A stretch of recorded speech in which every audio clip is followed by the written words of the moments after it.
How to build and verify our contributions. A guided tour of our GitHub artifact. In a post-quantum world, cryptographic security doesn't just rely on theory, it depends on software projects with clear documentation, reproducible builds, and validated performance.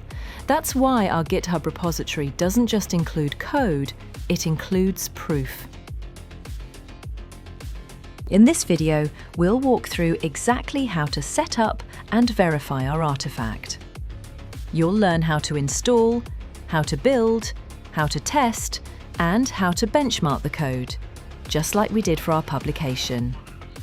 We'll also show you how to reproduce all the performance plots from our paper, explaining how to execute the automatic scripts that generate our presented results. Besides this, we'll also show you how to generate our technical documentation using Doxygen, directly from source code. Finally, we will give a quick glance to the continuous integration pipeline included in our repository. This is intended to prove the integration in real-life industry scenarios.